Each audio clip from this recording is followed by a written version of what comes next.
Well, they're planning to trap you. Central banks and governments all around the world are putting the pieces in place for the mark of the beast system we read about in Revelation chapter 13.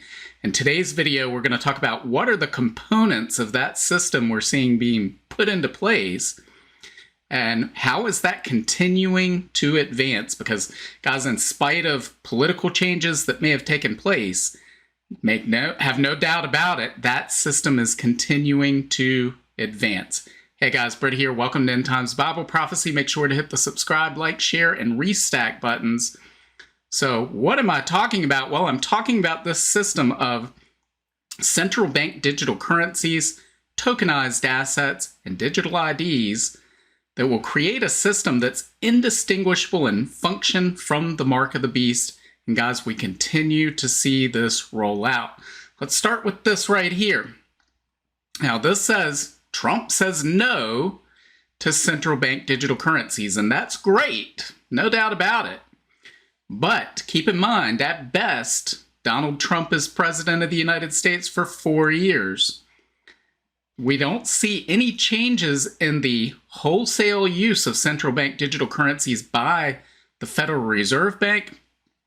So I have no doubt they're continuing to move forward with this system. Even if he can stop that, well, it's just the United States, not the rest of the world. Let's take a look at this. We've looked at this before. This is from the Atlantic Council. It's their central bank digital currency tracker. And you can tell they want the central bank digital currencies, as they're saying here. Well, what is a central bank digital currency? And they're lying to you right off the bat, because they say, well, a CBDC is a virtual money. Well, no, it's not money, it's currency. You even say so in the name central bank digital currency. There's a big difference between currency and money. One of the things money has to be is a store of value, an accurate measure of value, such as an ounce of gold. An ounce of gold is an ounce of gold. Yesterday, tomorrow, 100 years ago.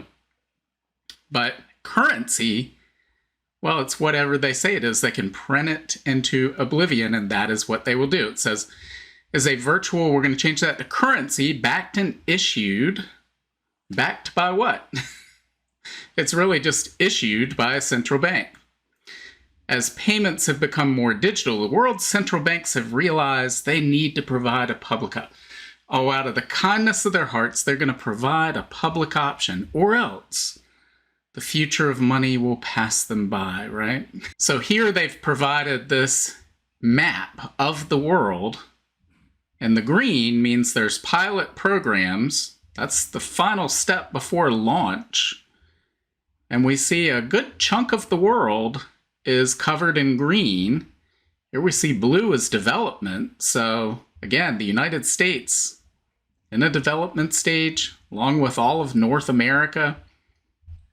They point out 134 countries and currency unions representing 98% of global GDP are exploring a central bank digital currency. So guys, the train to push, this train isn't being stopped. The push for central bank digital currencies is a global push.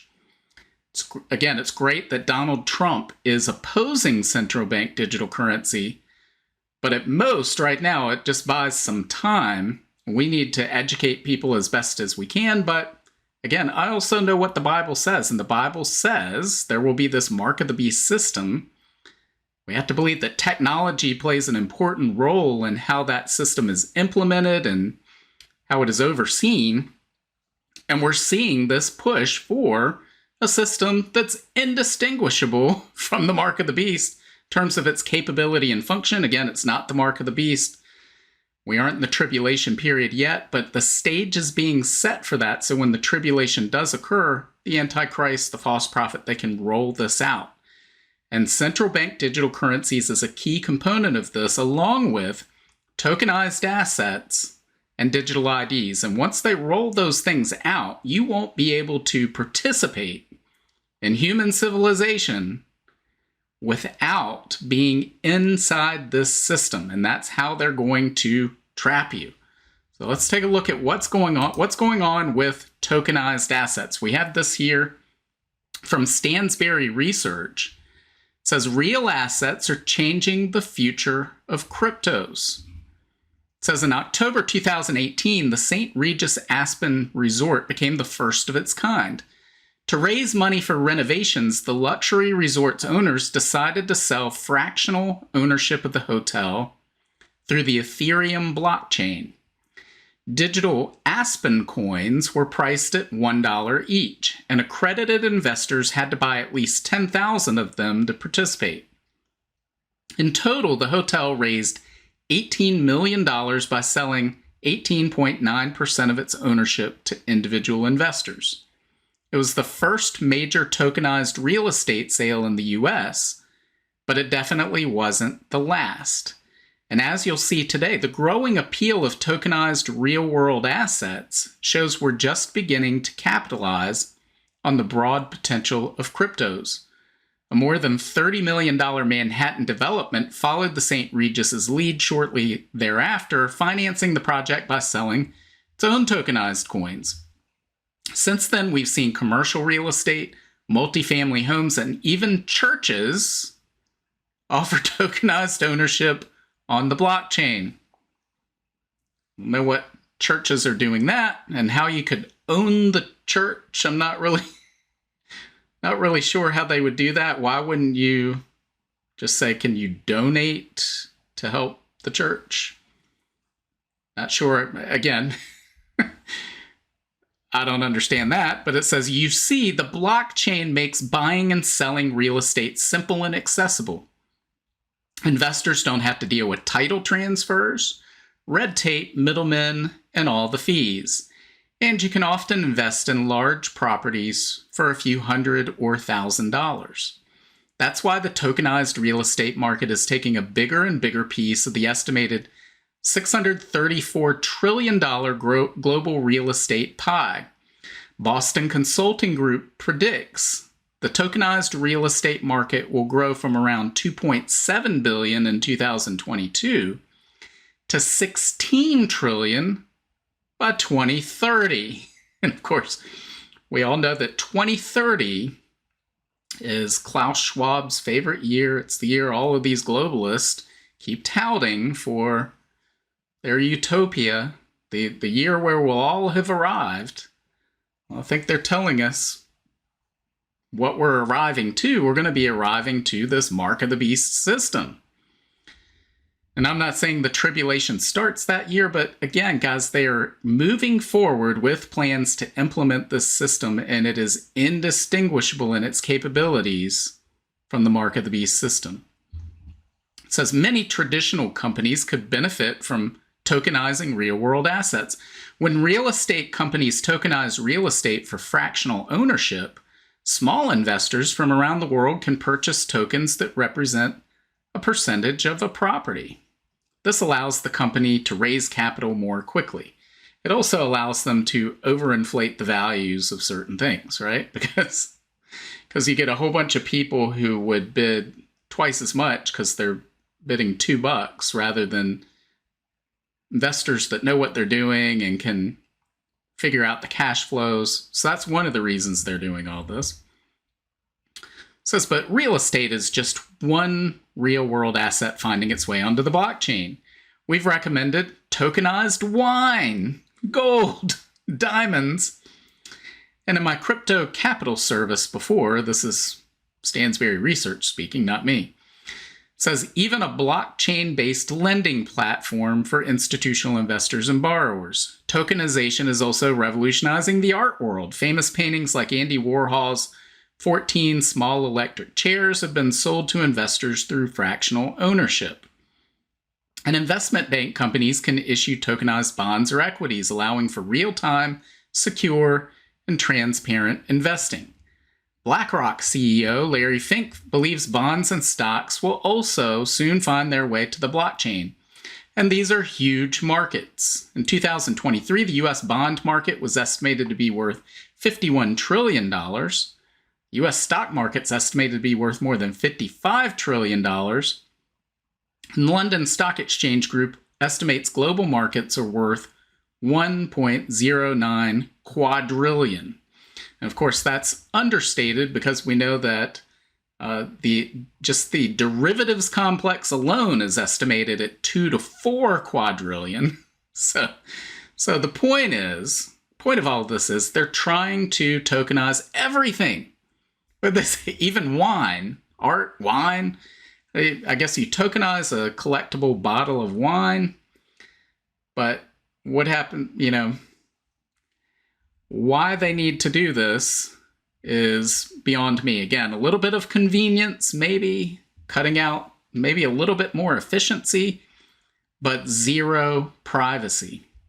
It says, today we're seeing the beginning of a revolution in the real estate, collectibles, stock, and bond markets. Thanks to the blockchain, exchanging these assets can be simple, accessible, transparent, secure, and regulatory compliant.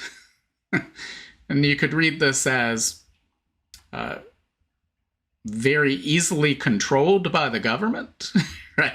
Transparent, meaning you have no privacy. Those are ways that you could look at this. Guys, this is not a good place to go. Again, we've talked in the past about, well, you could save 17 seconds buying your hamburger if they could just scan your face instead of you have to pull out a credit card. And so I understand why McDonald's might want to save 17 seconds on every transaction over the course of billions of transactions. That adds up to a lot. But why would a customer give up their most personal details, intimate details, their biometric data, all this data about themselves to save a few seconds or a few dollars? But that's what's happening.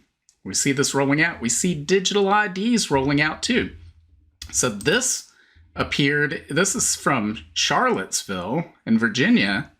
So I live in Virginia. I had no idea Virginia had rolled out digital IDs already, but I guess they have. It says TSA expands digital ID use to Virginia airports. It says the Transportation Security Administration now accepts Virginia-issued mobile driver's licenses at security checkpoints equipped with digital ID readers nationwide. And again, what is the purpose of this? Because, okay, I've got a digital ID on my phone, or I could have the actual ID in my hand, right? What's the difference other than, well, I run out sometimes and I forget my ID, but not my phone. It's like when they would have these news stories of people leaving their children in cars, and they would say, a good idea, a good tip is to put your phone in the back seat with the baby, because there's no way in the world you'd forget your phone. Your baby, yes, but your phone, no, you'd never forget that, right? So I guess that's what they're saying here is, well, this will be more convenient because it'll be on your phone and you don't have to keep up with that pesky ID. It's so bulky, and hard to carry around. So we'll put it on your phone. It says Virginia residents who download the Virginia Mobile ID app to their smartphones can use it as a secure digital version of their driver's license or ID card. This provides an alternative to presenting a physical ID and boarding pass during TSA screening. Again, maybe an extra 17 seconds is saved by that. So again, I can see why maybe TSA over the course of millions of transactions might care about that, but I would think people would care more about their privacy. It says the digital IDs are currently accepted at more than 230 airports equipped with TSA credential authentication technology units. These units verify the traveler's identity and confirm same-day ticketing without requiring a boarding pass, though one is still needed at the airline gate. Okay, so if it's needed at the airline gate, why can't you just hold on to it at that next place? The system also captures and matches a real-time photo of the traveler, which is deleted after clearance. You really believe that? If you really believe that, you probably own the Brooklyn Bridge, right? And we have this. It's not just Virginia. This is from Forbes. It says TSA now accepts digital IDs from these 14 states. It says Virginia is the 14th state to offer residents the option of using mobile driver's licenses at airports equipped with digital ID readers using facial recognition instead of traditional means of identification like a driver's license or a passport. It says a TSA fact sheet, right? So remember, when the government names something, they name it the opposite of what it is, right? The exact opposite. So this is not a fact sheet. It's a error sheet or an untruth sheet, whatever you want to call it. It says a TSA fact sheet says facial recognition technology, quote, will not be used for surveillance or any law enforcement purpose. Okay, so what is the purpose of it? Because I thought TSA was law enforcement. Presenting digital readers as a more secure, faster alternative to ID verification than the current clunky manual process, right? It's so hard to pull your ID out. But not when it's on a phone. Oh, then it's instantaneous or scan your face, right? The agency website says that after a Cat2 reader takes a photo of the traveler, quote, each passenger's live photo and the personally identifiable information collected from their digital ID will be overwritten when the next passenger is scanned. Again, no, it won't. Right? They say that. There's no way that they're doing this and then just getting rid of this information. Because how do they come back later when they say, oh, well, a terrorist did board that plane? Well, how do you know? Here's their picture. They're definitely going to be abusing this. It's the whole purpose of the system, guys. It's to abuse this. It says, a bipartisan group of 12 senators, including Jeff Merkley, John Kennedy, Elizabeth Warren, and Ted Cruz, sent a letter in November 2024 urging the Department of Homeland Security's Inspector General to investigate TSA's expanding use of facial recognition technology at airports. And I would point out, okay, that's a pretty broad group of people and belief systems here. We've got Jeff Merkley, John Kennedy, Elizabeth Warren, Ted Cruz. Pretty much they have nothing in common, yet they've all decided they have this in common. TSA shouldn't be using this. Then why is TSA using it? Right? It doesn't matter what opposition is put in place. They have these plans. By 2030, we're going to roll this out. You're going to own nothing and be happy, and we're going to scan your face, and you'll save 17 seconds at the airport. It's all going to be great, right? Says the lawmakers cited concerns about the potential erosion of passenger privacy and warned that should biometric screening become mandatory at some future point, quote, this program could become one of the largest federal surveillance databases overnight without authorization from Congress. And I would just change that last sentence to when biometric screening becomes mandatory at some future point, this program will become one of the largest federal surveillance databases overnight without authorization from Congress. So it doesn't matter what we think, doesn't matter what Congress thinks, doesn't matter what the president thinks. All of this is moving forward. And it's not just the United States where this is happening. We had this from The Guardian. It says convenient or intrusive. Well, it can be both, right? It can be very convenient, but extremely intrusive at the same time. How Poland has embraced digital ID cards, from driver's license to local air quality. The app offers a myriad of features and has been rolled out to little opposition. So as much as being said about Poland's economy potentially overtaking Britain by 2030, again, here we go with 2030, but in some areas, Poles are already ahead. So they see, hey, if you got a digital ID, you're way ahead of the game, right? That's how they see it. Not like, whoa, you're really going in the wrong direction if you're doing that. That's what it should say. But no, they see it, oh, they're ahead. Because they know where all of this is going. They can produce a digital identity card or driver's license and use an array of public services using a mobile app. When accessing it for the first time, users have to verify their identity by logging into electronic banking, using a digitally enabled physical ID card, or through a special, quote, trusted profile online. So, hey, let's sign up for the government digital ID, link your bank accounts, link everything about you to it. No problem there, right? Says the app, which has 8 million users, has a myriad of features, such as allowing polls to produce a digital version of their ID. Again, why not a physical version? Is it really that hard? Check how many penalty points they have on the driver's license. Well, I can do that with my phone already. Don't need a digital ID to do that. Look up their vehicle's history. Again, I can do that right now on my phone. Don't need a digital ID for that. Check air quality locally, or find their polling station. Again, all these things.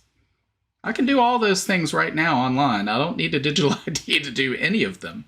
Rafal Sienkowski, a senior government official working on the app, said the key breakthrough would come as more EU countries develop similar apps ahead of the bloc's new eIDAS 2.0 regulation on electronic identification, authentication, and trust services, right? We've talked in the past about all the flowery language they use around this.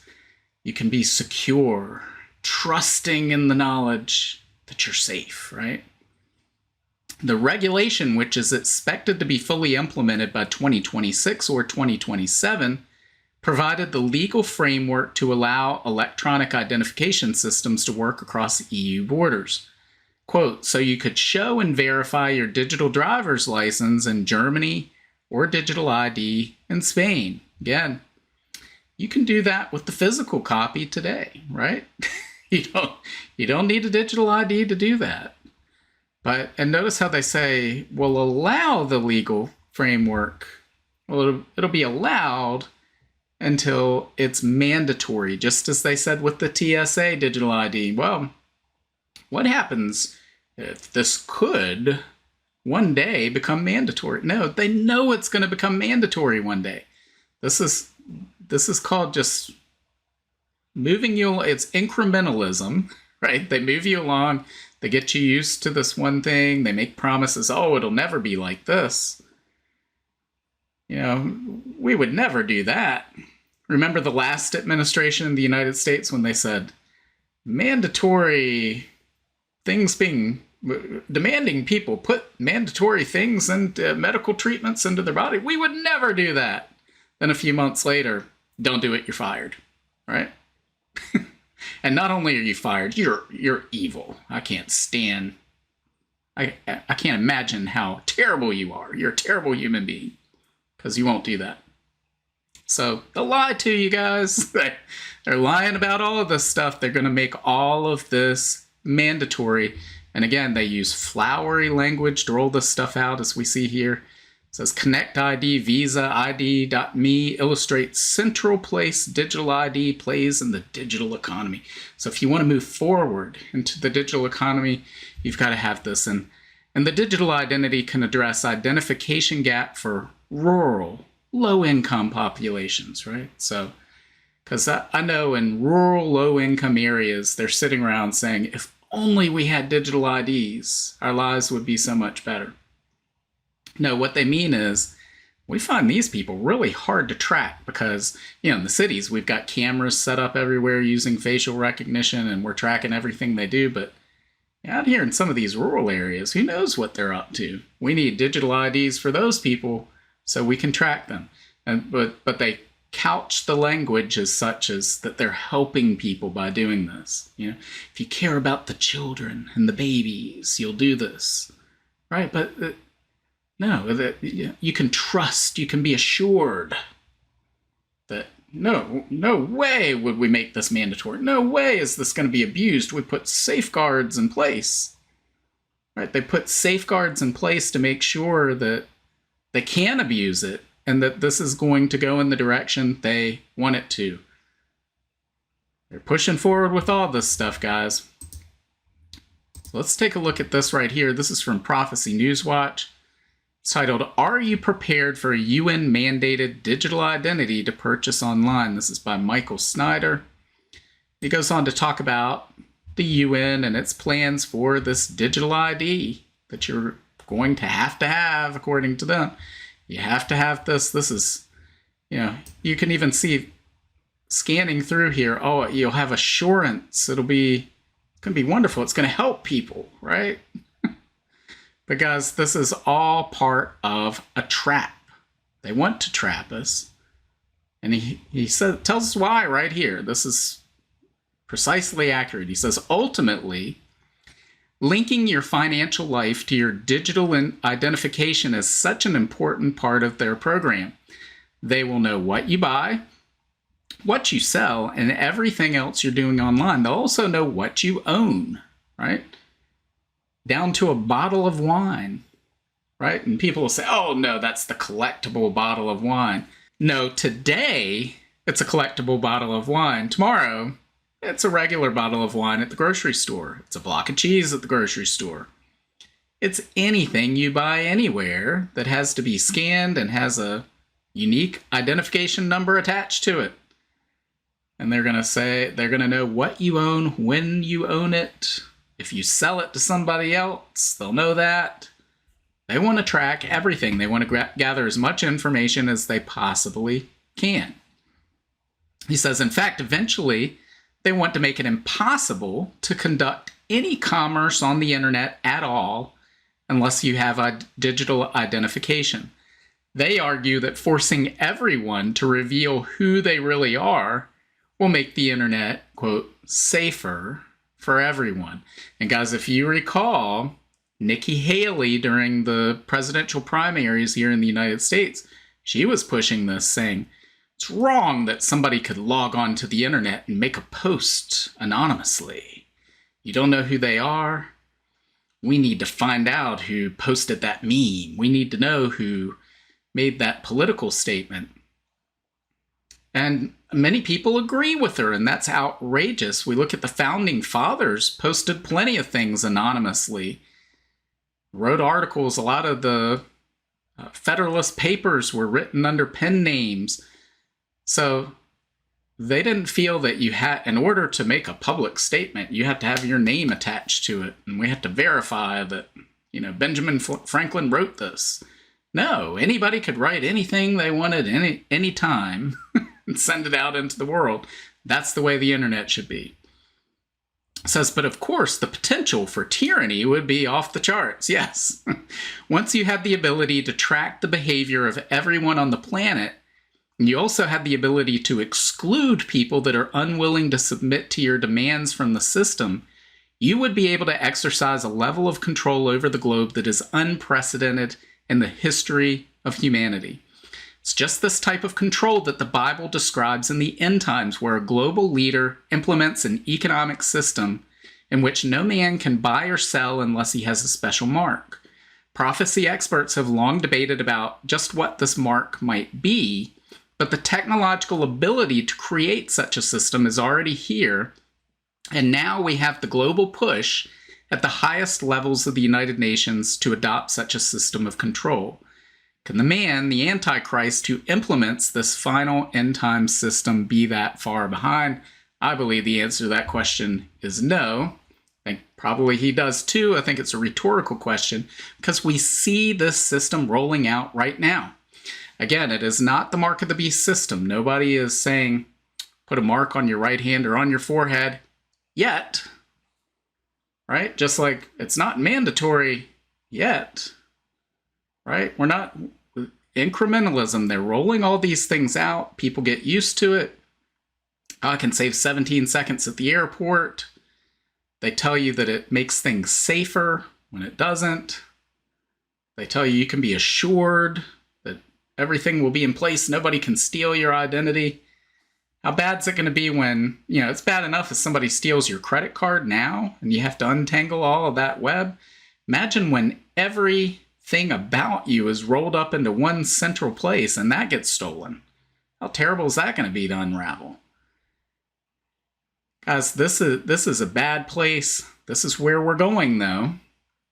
None of this is slowing down. Yes, it's great that Donald Trump's come out against central bank digital currency, but he hasn't put that into law for the next 1,000 years. He's only going to be in office at most for 4 years until somebody new comes along who may just well say, roll it all out. And guys, we don't know how bad the financial crisis will be when that comes. And we may see that it rolls out under Trump. We do not know yet. But guys, none of this is stopping. This is moving forward all across the globe. It's part of a coordinated effort to trap you in this system where you will be beholden to the governments of this world. And the Bible tells us eventually there will be one global empire and they will be able to control every buy-sell transaction on earth. We see that system being put in place today, guys. As was written in this article we just read, can the Antichrist be that much further behind? The answer is no. And that means Jesus Christ is not too far away as well. The rapture of the church could happen at any moment. I believe the Bible teaches that it happens before the 7-year tribulation. And if that's true, then we see that tribulation approaching. We know the rapture of the church is even closer. And of course, we have the second coming of Jesus at the end of the tribulation. So all of these things are coming, and they're coming quickly. As we see the signs Jesus and the prophets said to look for, and Jesus said, when you begin to see all these things take place, know that I am near, I am right at the door. Guys, that's the big takeaway from today. Jesus is right at the door. We see this system being put in place. So take advantage of whatever time we have left to tell as many people as possible about the good news of Jesus Christ and the hope you have in him. So let me know what you think below, and leave your comments below, and God willing, I'll see you on Wednesday. Bye.